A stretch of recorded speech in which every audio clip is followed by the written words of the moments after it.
Asante kwa kipaji cha uzima ambao umetupatia. Asante kwa kipindi hiki ambacho tunataka kujadili neno lako. Tunaomba kwamba Mungu wa mbinguni, Roho Mtakatifu atuongoze. Roho huyo atutie kwenye kweli zote. Tusamehe dhambi na uovu. Tuandae sote kwa ajili ya umilele. Mnenaji atakaposimama apate kuwa ni chombo tu, bali upate kuwa mnenaji. Neema yako itufunike, mapenzi yako yatendeke sasa na hata milele. Katika jina la Yesu Kristo tuomba tukiamini. Amina.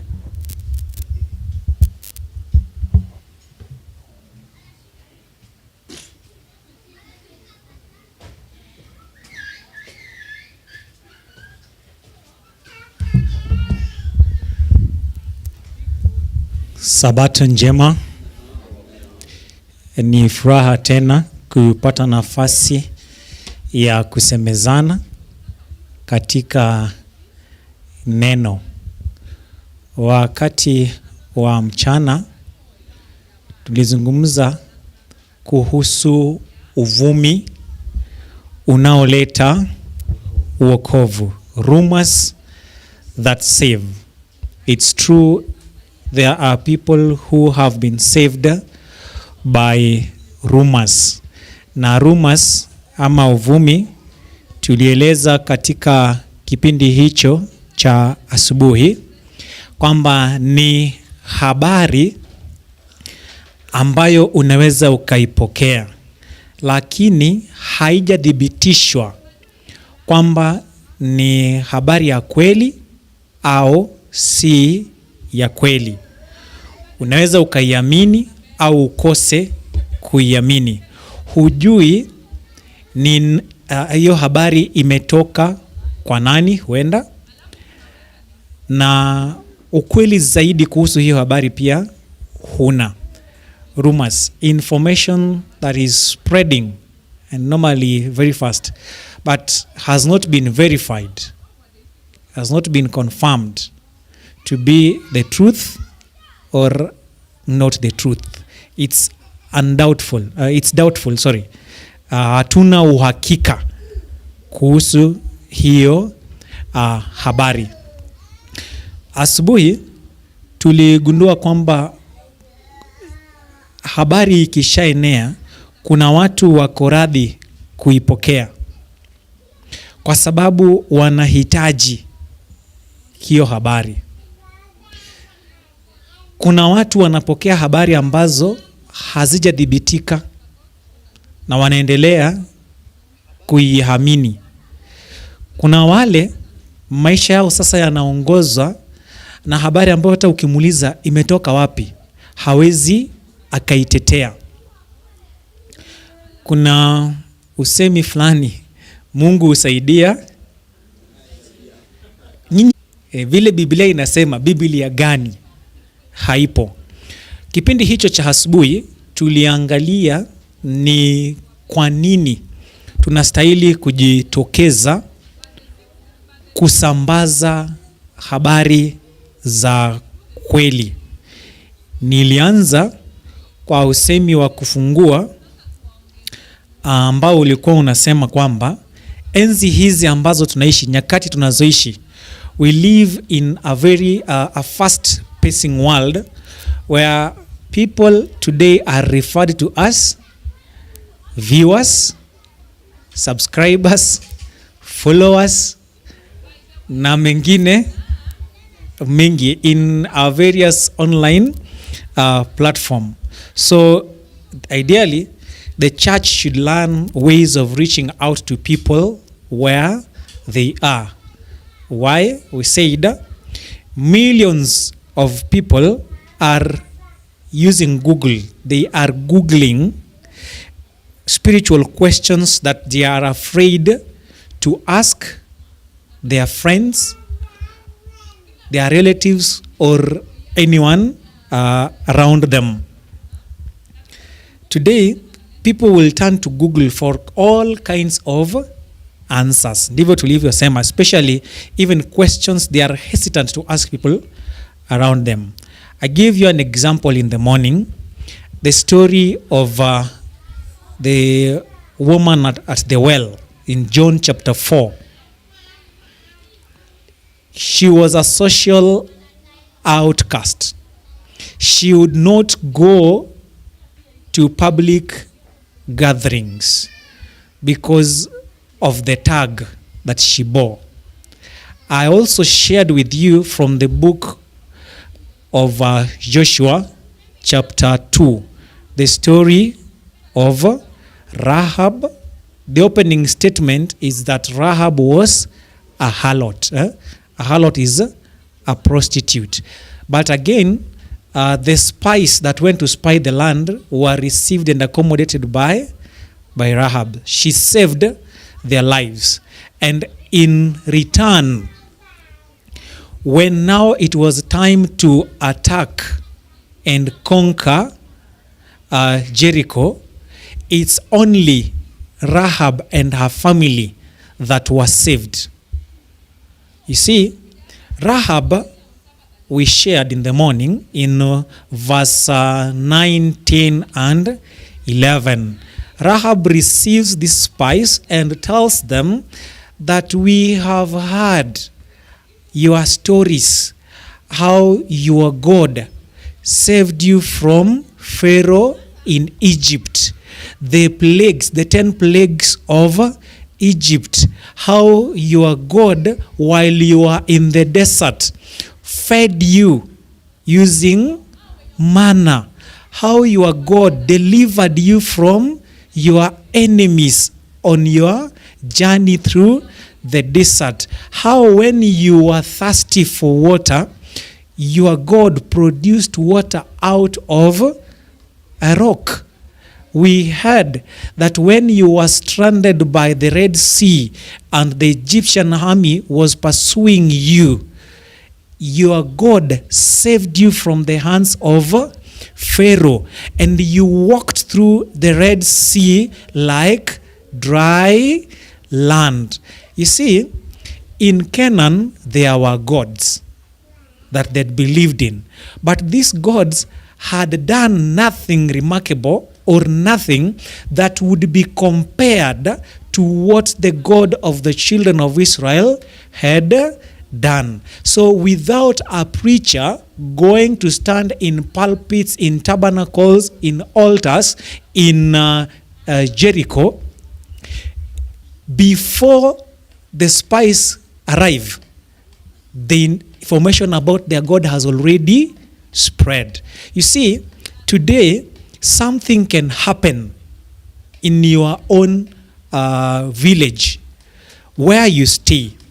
But before you know about it, you will receive a call from somebody in USA, maybe your brother, asking you about what has happened to your neighbor in the village.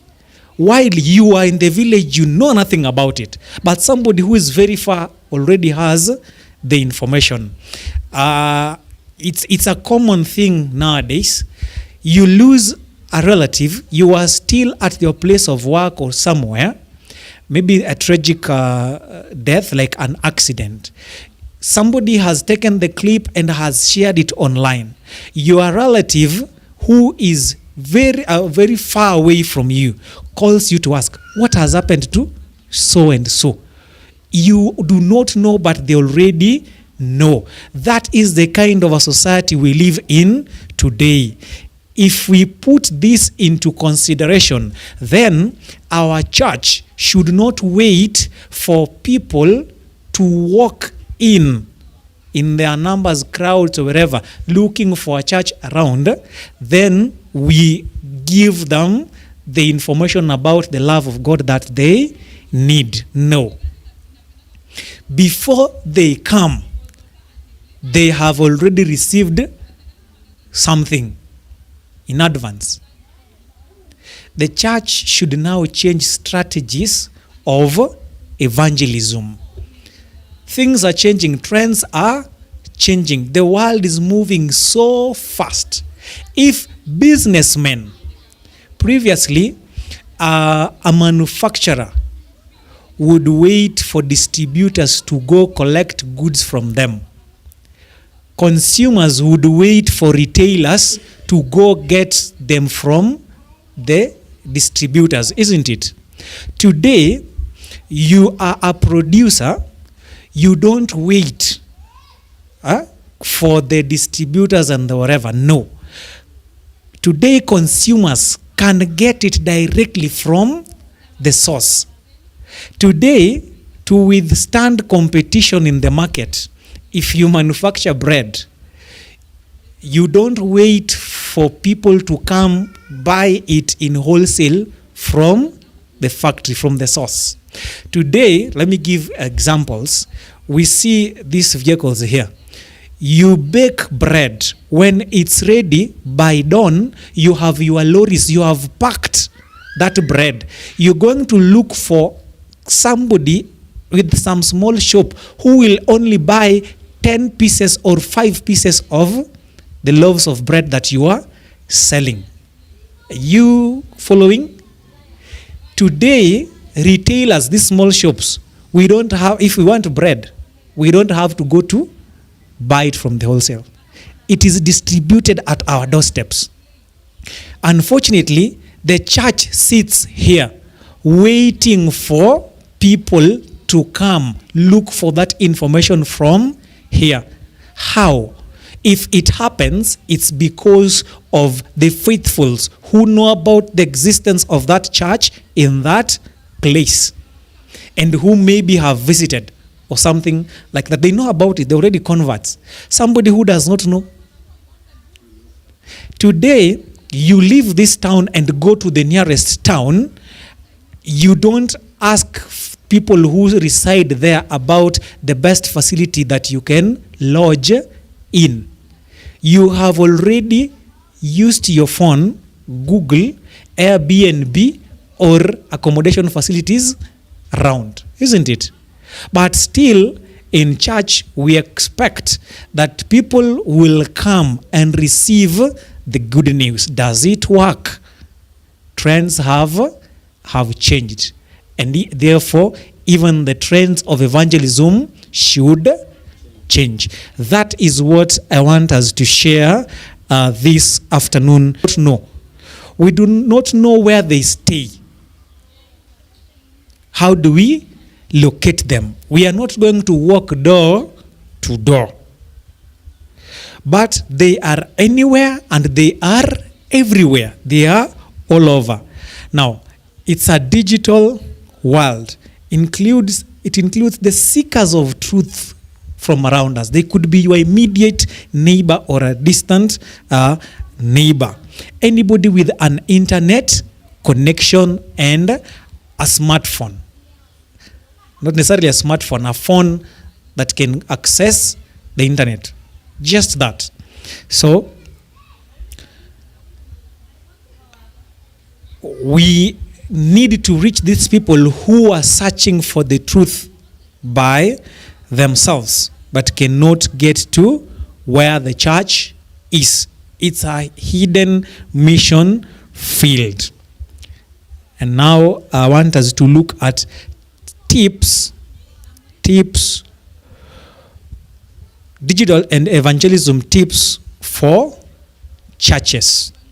Now, before I go to visit a place, I need some information about it. We normally talk about reconnaissance, isn't it? Today, do you believe that before you book a facility, maybe a hospitality facility, you look at the reviews? What are people who have been there before saying about that facility? Isn't it? You read and we give them stars. 1 star, 2 star, 4, like that. Everybody is asking for reviews. You give a negative comment, it's a feedback that would turn the next client away. Today, before somebody goes to church, now I need you to listen to that. Before somebody goes to church, they want to know information about that church. Did you hear me?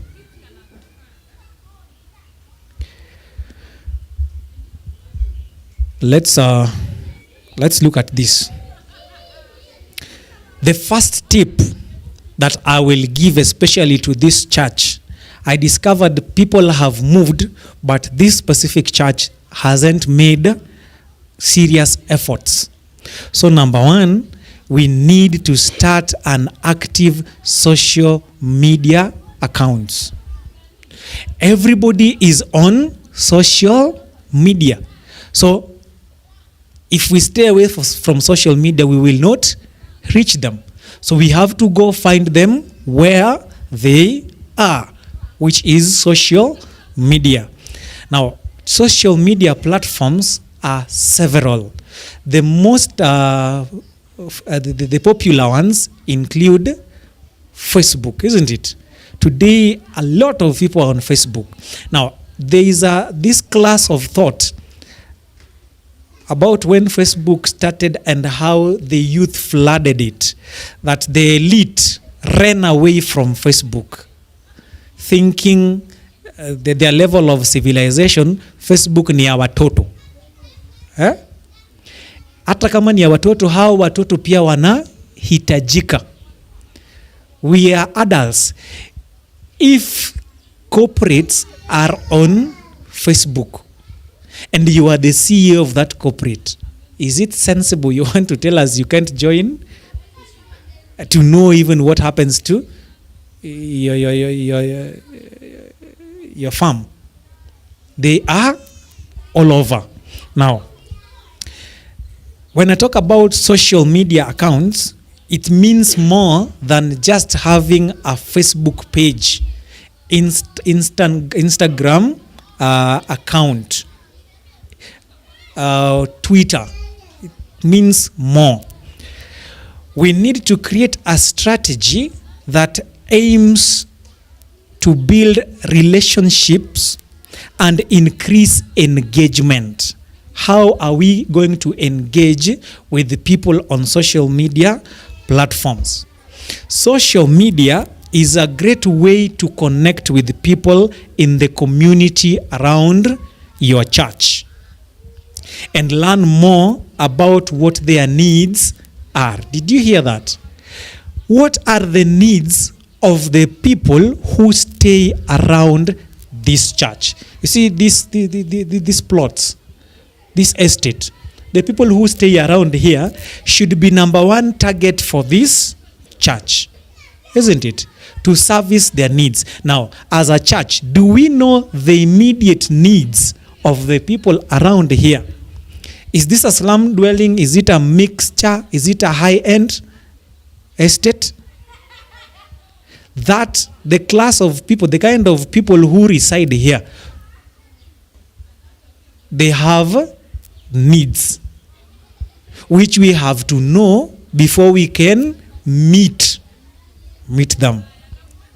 In addition, we can share content that we create and post online so that even people who are far from this place can also access them. Our audience will grow. We need to promote the events that we have so that people would know about their existence, the activities that are conducted in this church.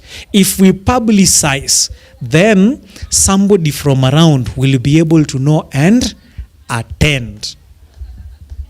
Marketing strategies, we need to look for them. There's no way we can hold a camp meeting here for a whole week and the people across the road do not know that there is a camp meeting here.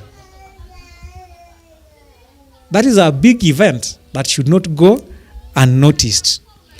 The level of this church, because we are beginning, yes, option 2 would have been formation and optimization of a website. But we can first begin with these social media platforms. Create a Facebook page, create a Facebook group that services here can be shared, or even somebody can do a write-up and post to meet people who cannot come here. Are you listening to me? We can go live, like we are live now. We can only do a write-up, a devotional thought that is brief, a paragraph or 2 or 3, and somebody can come and read today, tomorrow, or even whenever. When they search, your information is made accessible to them. Let me share with you something about the society today. There's a lot of research. It's called data science, right? You have your phone. You normally visit Facebook, you normally visit Google, you normally visit YouTube. Now, there is something there we call recommendations. If you are on YouTube, YouTube gives you recommendations of videos that you should be watching. Have you seen things like that? The homepage, when you just click and log into YouTube, you find a lot of a lot of videos somewhere there that you should be watching. Have you seen it? That is called data science. Observing what your online behavior is, and then bringing things relevant to what you need. If you are somebody who follows a lot of videos on health, YouTube will recommend to you several other videos based on what your interest online is. You get? So imagine somebody's interest is on issues of Christianity and spirituality. Wherever your content is uploaded, it will be the next thing that will be recommended to that person. Not by you, but by YouTube. If you love watching a lot of Adventist choirs, music, the next time you log into YouTube, your next video, if your autoplay is on, your next video would not be about issues of health. It would be another Adventist choir's music. Even if you leave that phone unattended to, it will just pick music that are related to what you normally watch. You hear? Saa hii nikichukua simu yako nifinye tu YouTube hivi pap na niwache na scroll tu hivi chini, I know who you are. I know. When you go online on Facebook, for those of us who are on Facebook, you find Facebook gives you people you may know. Have you seen it?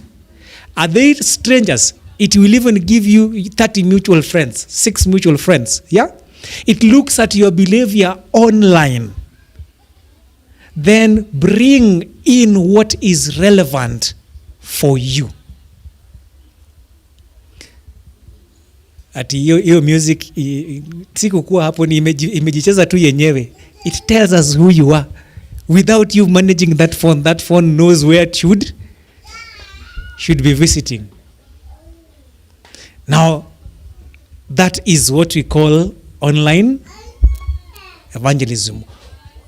If somebody is interested in finding the truth, why don't we fill the internet with this truth and then just leave it there? You do not know who is going to read or watch it. But it will definitely find somebody who needs it. If you, while uploading content online, we have titles, descriptions. People search malaria. If you search malaria on Google, on YouTube, or whichever place, there would be several results. If yours was included in there, somebody would now have an opportunity to click on it. You see, the internet has information that is published by quacks and published by professionals. How would I know and deceive? We should flood the internet with the truth. Wale wanaringa ati social media ni ya watoto. Endeleeni kuhubiria watu wakubwa kama nyinyi. I was saying these days, before someone visits a church, they are new here, they will search for you on Google. People want to see what your online presence is like, and from there, they make decisions where they want to visit your church or not. I go to a town very far from where I am, where I know no specific church. I will Google and look at the kind of services that they offer. There are those that are only active on Sabbath days. There are those that are active throughout the week, according to my needs, my interests. If I have small children and I move to a new city, my priority would be which church has the best programs for my children, because I am an adult. I can survive, but my children need some good training. I will Google and look at the services of that church. Which one has services relevant to my needs? Make sure, whether it is a social media platform or a website, that the content we post there would be relevant, would cater even for visitors, people who are only coming and going. They have no attachment to that place. And then show accurate and reliable information. Meet the needs of people who are visiting your page. In other words, don't just talk about, Angaza Church has this, Angaza Church has this. No, let us find what we need from you. And keep updating it. Keep loading new content to keep us also flooding your page. If you posted, the last post you did was 1 month ago, I have visited that page again a month later, and there is nothing. Do you think I will come back? No. Number 3, a church like this one, now that we've talking about YouTube and about videos and whatever, the best site for video content is YouTube. So launch a YouTube channel. Do you know this thing is free? To open a YouTube account channel, free, my brother. You only need an email address. Full stop. Just an email address. And you are there. Hakuna mali tunaenda kuomba ruhusa kwa CCK. Hakuna barua tunaandika for approval. Hakuna. We just create here. YouTube is the second most popular search engine on the internet. It has over 30 million users who visit that platform every day. Did you hear me? I said how many millions? You see, that is almost like a whole country. A whole country. If over 30 million people will visit YouTube, this town here, the population here is not even anything, 10%. Is it even 10% of that? Maybe. Not yet. So these 30 million users who visit YouTube, what will they find there? Somebody has gone to the market down here looking for melons, but you have melons in your house. Would you be supplying them? Would they buy from you? They will live with that which is in the market, and yours is in the house. Of course, there's a constant fight for attention of users online. Kila mtu anajipendekeza. That those recommendations and everything have to be very active. But this should not deter us from creating YouTube channels. We need to be creative. Know what kind of audience, what kind of content your audience needs. And we create videos to meet those specific needs of our audience. You don't need a heap of expensive equipment in this church to start. Usually, even a phone a mobile phone, a very good mobile phone with some quality camera, powerful megapixels, is enough to get as a video that somebody can follow, as long as it's well captured. Just a video that is not shaking. You can even put it on a tripod. Have the sermon. Then you upload after the sermon. That content will be available online. Just do its title and describe it. That when I am searching for Angaza SDA, it will list. It will come, of course, with the search engine. The title will come. So they will all be available. We have Angaza in Oyugis. We have Angaza Singers. We have Angaza Church in Tanzania. All those Angazas will appear. But I wanted this one. It is easier even when I subscribe. Get a phone that works well. Shoot clear videos. Have the microphones here good enough. Upload that content. Now, do you know that the needs of our church members go beyond spiritual presentations, sermons? We normally have health talk, right? We have teachers in this church, isn't it? Now, we have adolescents, children who are school-going age, right?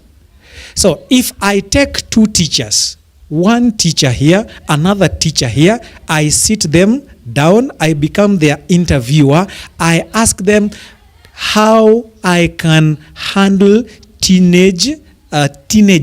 Won't they be of help? Your content ikiwekwa kwa YouTube, how many parents are suffering in the hands of teenagers? If now you are a teacher of a very popular school around this region, you are invited by other schools to go and give talks, isn't it? In your area of specialization, isn't it?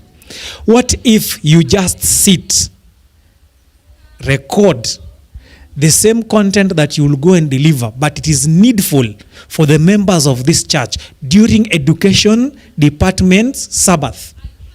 Haven't we preached to others by giving them tips on academics? Haven't we helped that soul become somebody in our society? You are a medic and a member of this church. We are wondering about how to manage COVID because it's a new thing that just came. Everybody is scared. You want us to come visit you in the hospital so that you teach us the truth about diabetes. But we are dying in church. We have diabetics in this church. If you hold an afternoon service talk and we follow, that video can reach very many souls that are suffering from diabetes. Healthy living. We have people here who have seen the hand of God in their families. A testimony of 5 to 10 minutes. Somebody giving a testimony about what God has done. Oh, it was this. Keep your audience in mind. Video, as we speak, continues to thrive as the king of content. Umenipata? On issues of media making, a video has audio and has visual. So I can listen, I can see. Audio, I will only listen, but there's nothing to see. So which one captivates more? Video will capture my attention more than an audio presentation.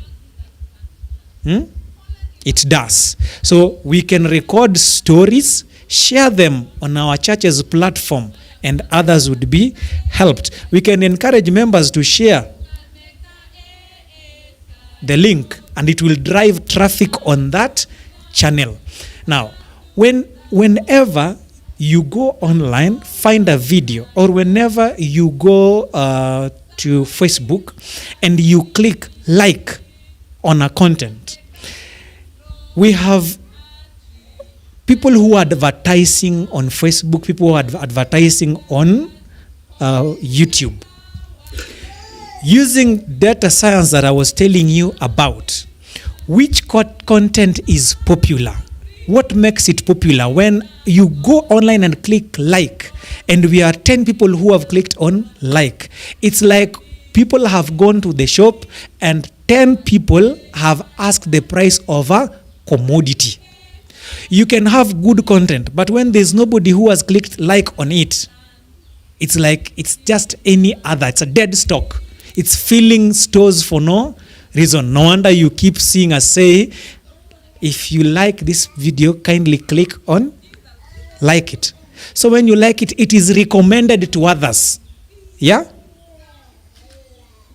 Mnanipata? Wewe umeenda tu online ukaklik tu like na umemaliza. YouTube will use that analysis to recommend that because it's now a popular thing. Facebook will spread it, recommend it because it's a popular content. So when you see our videos and umewatch kwaya unapenda, finya tu hapo nini? Like. It will not consume anything from you. Subscribe. A channel that has a lot of subscribers is like a school that has very big population. Everybody wants to take their child to that school. Hii shule inafanya nini? Vizuri. Inapendwa na. That is what we are saying. For example, YouTube gives revenue. You can earn revenue via YouTube. But how?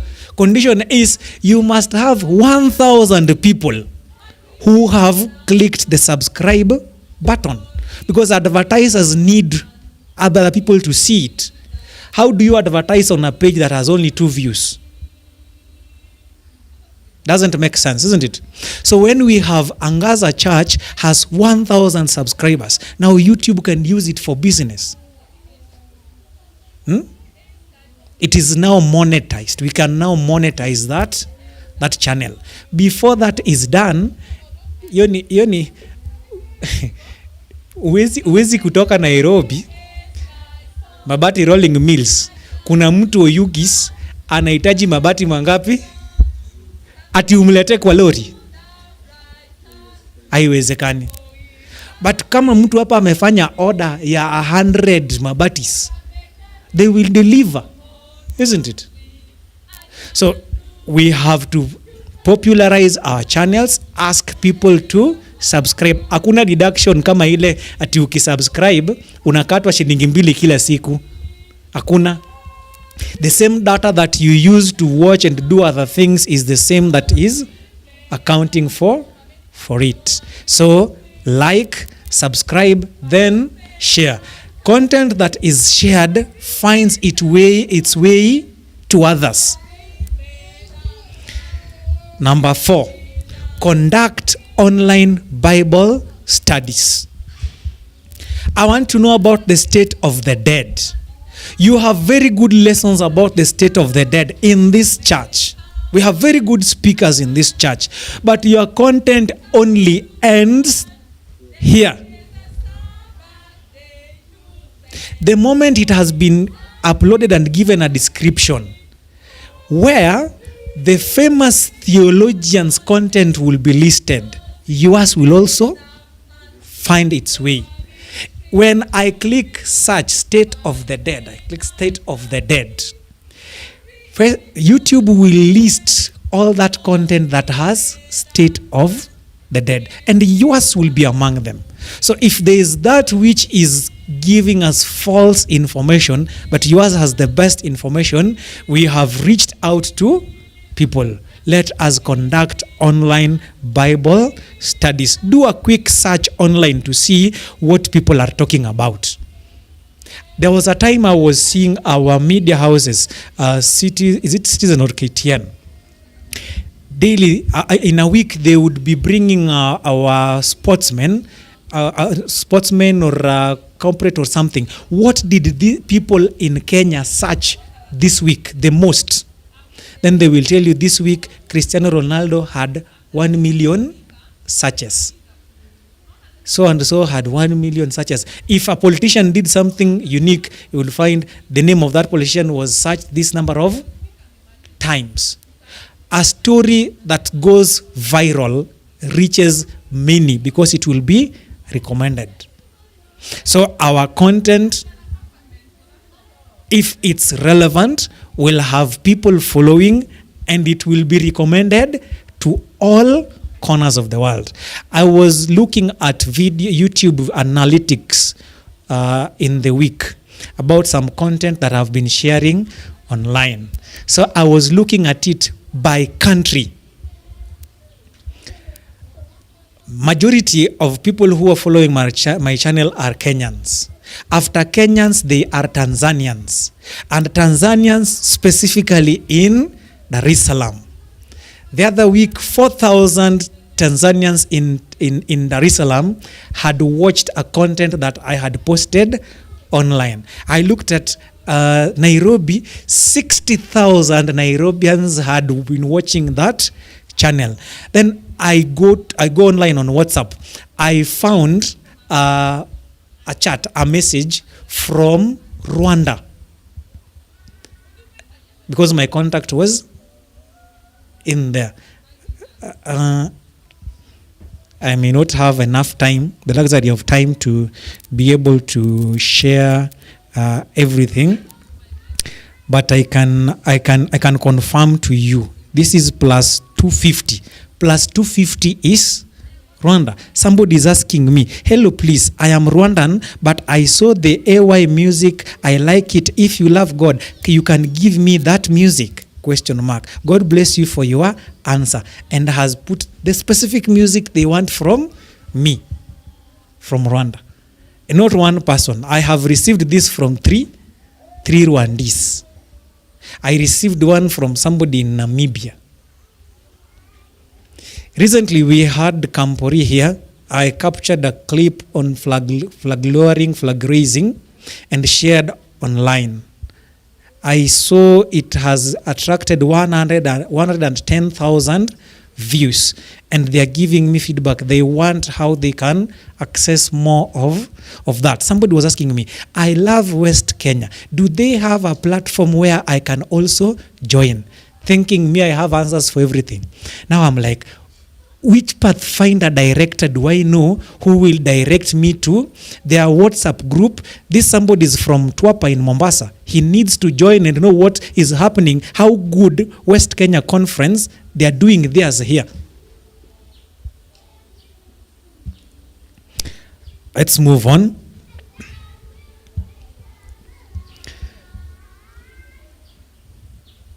People will always have Bible questions, but they are not always willing to step into a church building. Give a boost by providing stepping stone that will help them make their transition to church. That way, they will come. Am I on number 4 or number 5? Given the capacity of a church, you can hire, now that's another tip, hire and use creatives in your church. We need to go live, but we do not know how it is done. So what do? Like every other area of expertise, there are people who are trained to do certain kinds of work. When it comes to design work, we need something to be designed for our church, like these things that I see here. It would be wise to employ the help of someone who is skilled in that area, to do it in a manner that will be attractive. I have seen people make designs that is a turn-off. There's very good content, but the way it has been presented, marketed, it's a turn-off in itself. Very delicious food, but the presentation, how it is brought on the table. Hata walaji wameshafanya nini? Wameshachoka. Lakini wakionja, ni hiyo bakuli ndio tunafanya nini? Hiyo iko kwa hiyo bakuli. Hiyo githeri iko kwa hiyo bakuli ndio nafanya nini? Nahitaji. Kuna bakuli hapa kando, bakuli imeandaliwa vizuri, lakini ndani yake wakifungua hivi upate ile githeri hata maragwe unaweza kuhesabu hivi. So everybody would want to see what is in that bowl, forgetting this other bowl. So we can employ the services of somebody who is skilled in this artwork, and then they help us. If you want to strengthen our presence online, we use people who have the skill. You see, you cannot hire a dentist to fix your car, do you? Who are you going to look for? Exactly. So you would invest in someone who is skilled in that area. Hire the right people for that job. And kama ni graphic design, mtu anajiandaa vizuri, watu wakiona tu wakipita hapa, they think, hey, something is good here. It's something, a thumbnail, a very beautiful thumbnail on YouTube, a very nice designed posted. Hey, ukiangalia you have to click. Ndio ukifukisha click hivi unaona kumbe you have wasted hiyo nasema kwa polepole. Number 6 ama number 7, we can conduct local training for our people. As the need for digital evangelists grows, especially today, more training opportunities are being made available. Church members might be intimidated by the idea of getting involved with technology. I know. Yani kuna mtu akiona tu ameshaogopa. But this we can resolve by providing training. Kama ni social media, umenipatia hiyo kazi nifanye lakini sielewi sana. Najua I get scared kidogo. But if we train them, we ask somebody who knows how it is done better, they will be comfortable. Going live, for example, live streaming is a challenge to very many, given people want to know which is the best equipment. But you have the best equipment, that skill to use it is not there. So somebody with very little, not sophisticated equipment, but has the skill to use it, does better than what you do. Na unajua sisi sasa mkitukemea, I am the communications in charge, mkinikemea hii kitu yake ni mbaya, I will run away, isn't it? I will tell you, we need a very sophisticated equipment like this. No, we need the skill to use it. In this town, for example, we know our church which was going live here. People thought that they have very sophisticated equipment. But upon visiting, you're like, is this real? When we started going online during COVID season, people were calling me about tununue gani na gani. They have sought for information and were told about very expensive equipment. Oh, nunua atem moja ni 100 and sijui what thousand. Oh, nunua kamera hii Sony sijui ninakaa aje, hiyo akiangalia price ni 160,000. Alafu mnunue hey, you just get scared. So when they came and the equipment, the total value combined of all the equipment that we were using to go online was less than 100,000 combined. Uongeze kamera, uongeze laptops zinatumika, all of it was not that sophisticated, but the output was quality. That's what we are saying. Involve such technicians from the neighboring churches to come and help with training. We need it. With individuals who are rightly trained and filled with the Holy Spirit, the church would be successful in reaching thousands. Yeah? Then we can now go live.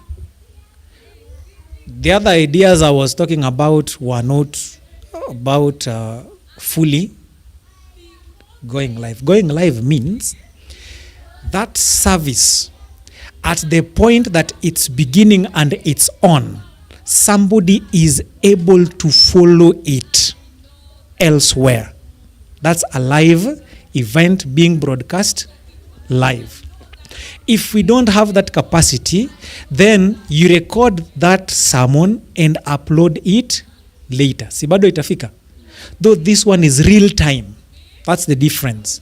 Like what we are doing is real time. If somebody has a question now, I can see they have typed it there. They can call and ask me and I respond live.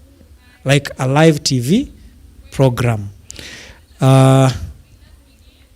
Once we have such, and this church, I am proud to say that within this locality, is there any other church that has a committed children ministries department comparable to this one?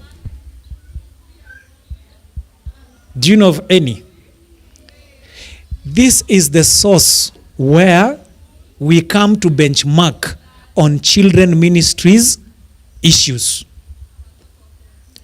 But do you know, everything that you do here ends with your children. Elsewhere, now, children have been left alone, either on their own or they have gone home. But in this church, the adults are here for Bible study. The children are being attended to by their teachers. Are you seeing? The kind of presentations you did here last week, do you know we have nowhere else to refer? So we have to come and look for the brain behind the children ministries department here to go and do it for us. Do you know it is in this church the idea of hosting VBS in this town spread from here? Do you know? Somebody wants to do VBS for the children. They don't know which activities should be conducted. VBS ni nini na material tutatoa wapi? So they have to call or come and ask this person to go and facilitate. What if Angaza captured VBS program, uploaded it online? Don't you think we will be reaching and many would be benefiting from here?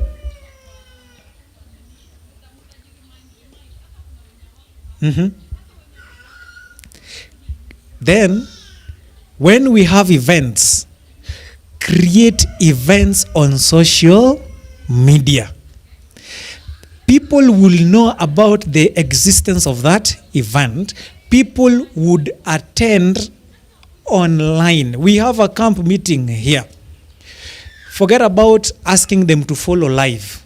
We are not going to broadcast the camp meeting service live. But we have posted live event. What was the dates? It ended on 9th. 2nd to 9th. We put it as an event on Facebook. Facebook will keep reminding me daily that there is an event at Angaza Church. What is it? It's camp meeting. Who is the speaker? Pastor Sise. Which are the choirs? These ones. What will be the programs? And a timetable has been provided. My brothers, people will walk in knowing it is here. You see, there's a behavior, especially in this church. During the season of camp meetings, people do not want to go and worship in their local churches. They want to follow. How will we know that I should be coming here if you have not done anything to make it public? So create Facebook events. Very easy to manage. The next time your church has an event coming up, create a Facebook event and ask church members to invite their friends and neighbors. You may invite to online. Yeah? Si ati nimekuja physically and then nime click accept. So and so will be attending. So and so will be attending. So and so will be attending. So and so will be attending. Everybody is moving to this event. What about it? There's a lot of traffic. What about it? Then I can make efforts to come. Or with that event created, now you can share the content about it. It will find us. Keep in mind, this works better where the population is big, so we have to popularize. Imagine you are inviting friends neighbors na watu wengine wako nje, just online. Then I told you, people are so motivated when they see who responded to attend. You invited me, is attending. Eric Miruka is attending. Timo Natho is attending. Then nani atabaki?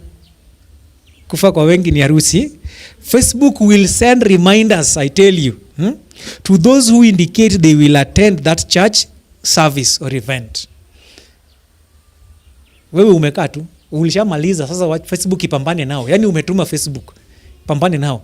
Whenever I get online, Facebook inanikumbusha Angaza camp meeting is on.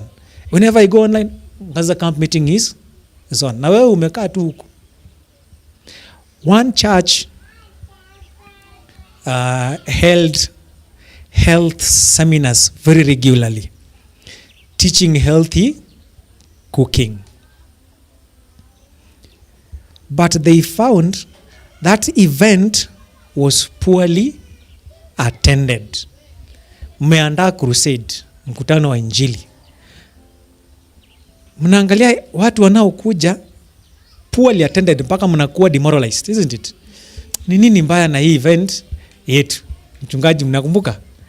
Watu hawaji. After that, they did a study in that community. What might have happened? Then they discovered this. I want to emphasize a point. They discovered this. Issues on health, cooking, was not the immediate need of the people around that place. The challenge there was on drug and substance abuse. Na wewe umekuja kuwafundisha namna ya kufanya nini? Kupika. They didn't attend.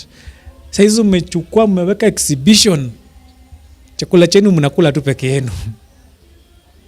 It's important to find the needs of the members and the target audience online. Even our corporates do that.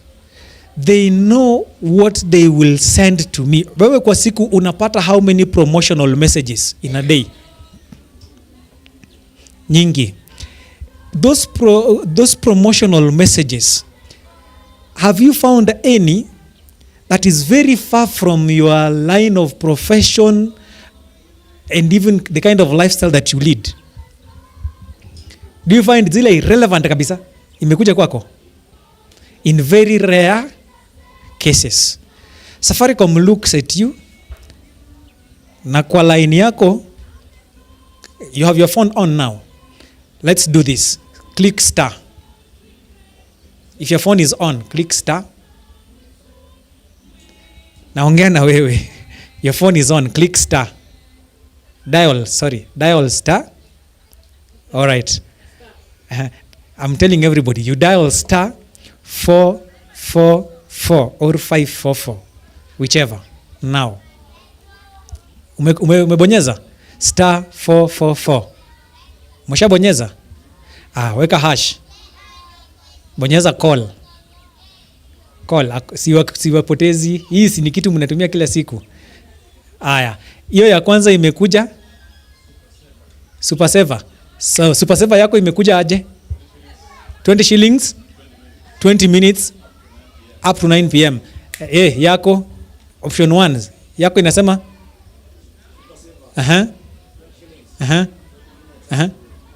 up to 9 p.m. Yako ayo, kabla ipotee, before that USSD gets lost, go back and then press deals 1. I think deals should be 1. Go back 00 back 1 data bundles. Yes. Deals, yeah, your deals. So number 1. Yes. Shillings 10 bob 75 MB for 1 hour. Na yako? Is it the same? Yako pia ni 1075 MB 75 MB 1 hour. Yako Yako? Is it the same? It's not. Yako inasema? 5 shillings, 500 MB. What has changed? You are all subscribers of the same service provider. What has changed? Why is it that this person anapewa hii, huyu mwingine anapewa hii? Ni tofauti. Na you are all using Kenyan currency, using the same network. Why is it different? Safaricom looks at your age. Safaricom looks at your behavior, how you've been spending. And they go, this one is good for this person. For this person tunaweka hii. For this person tunaweka hii. Enda ubadilishe hata nambari ya simu, utumie namba mpya. The difference will only be for a day or two. Third day, lines zako zote ziko na same rates. So they know your needs. And you are spending behavior. So wewe kuna mtu hapa anapewa 5 shillings 500 MB, wanijaribu nayo hata sahi. Ona tu 5 bob. Mimi hizo sina. Your behavior. So when we are going out, we know the needs of elder is different from the needs of this person. So give them that which is relevant for their needs. I don't want to go too much. We have been online for quite some time. About the tips that I have talked about, I thought those were relevant for this church. I cannot go get sophisticated. Levels hatujafika hapa. Levels zetu tu. Mpaka hapo elder, niulize maswali kama hiyo inawezekana ama haiwezekani. Kama mahali kuna changamoto, tuone namna ya kutoa suluhisho au mapendekezo.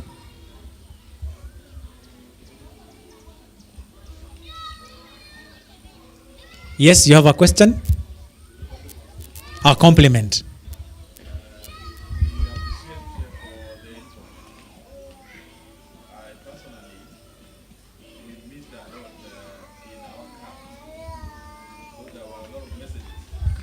I wish angepewa microphone. Oh, hatuna wireless. It's okay. Ongea tu. Yes.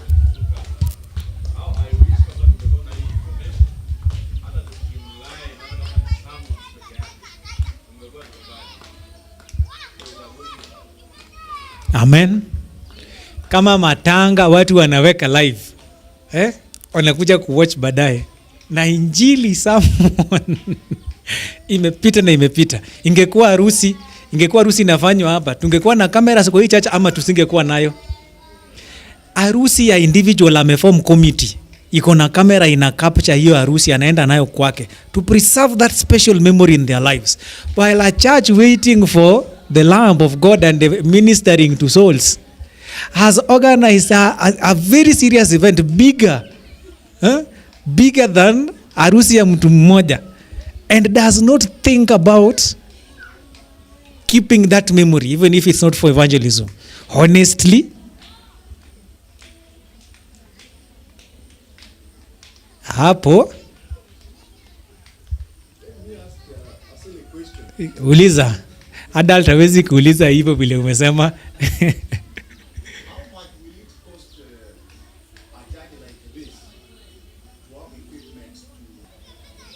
Thank you for a good question. He's asking how much would we need to have equipment worth going online.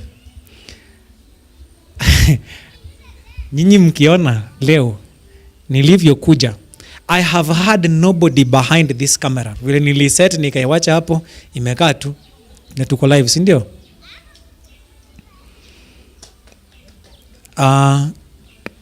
We have equipments that are cheap and equipments that are expensive. I wish we had asked. It was from cheap ones. From cheap ones means Mtu aende alete kamera yake iko kwa nyumba haijanunuliwa. Mtu aende alete laptop yake, if you are going to use laptop, haijanunuliwa. Mtu alete akili yake imejua kutumia hiyo, haijanunuliwa. Then we will be able to only pay Safaricom or Airtel or Telcom subscription fee to allow us data to go online. That is how cheap it can be. When we do not have people with those equipments, now it means we are going to buy them. My advice, there is no way we are going to be sharing information worth a soul. And we want to use 10,000 shillings equipment to preach it. Hata nyinyi, the value of a soul. Can we compare the value of a soul to 100,000? Can we compare the value of a soul to 200,000? Never. So for a church like Angaza, my advice would be just one camera. But we see we are growing. There's about technology, kuna kitu inaitwa wastage hapa. Kuna machine utatumia for a short while and it's overtaken. Technology imeiwacha nyuma. Why would we go for that? My advice would be, now that we are in a technological era, tununue kitu kitaweza kusurvive technological advancements for a period of time before it's overtaken. In fact, if it were me, and we are not an individual going to buy it, then we should get the best of these equipments. Nimekujibu. Just any other camera. The first camera that I used today, I see it is sold at 27,000 shillings. That's the cheapest camera. But like I said, the ability of that camera, when we have low light, can it present good videos that somebody can watch comfortably? Ama ni ile iko na shadow? It cannot present good videos. Hata ya simu ni afadhali. So we just need some brief committee meeting, communications department committee meeting, and have packages on cost. We can consider equipment, what this cost or what this cost. We get to members, they give us the money. Pesa, Mungu akileta pesa, tunafanya nini? We cannot limit ourselves ati tutafute tu ile cheap tuanze nayo ya 50,000, 20,000. No, hii ni kazi ya Mungu. Si ndio? Pesa ikishindikana, tunaanza kidogo kidogo. Pesa ikipatikana, according to how God shall bless us. But we don't need a lot of money now to begin this thing, even next Sabbath. Yes, madam.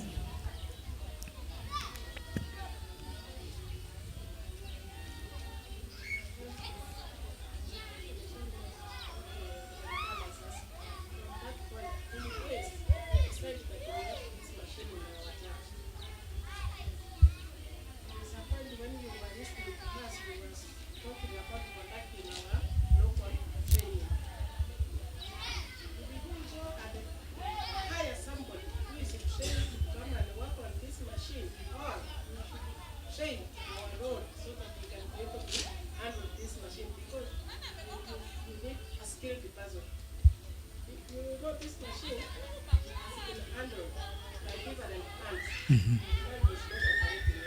Yes. Thank you. I do not know the skills of the members of this church. In media field, have I met anyone in media fields as a member of this church? Do you have any?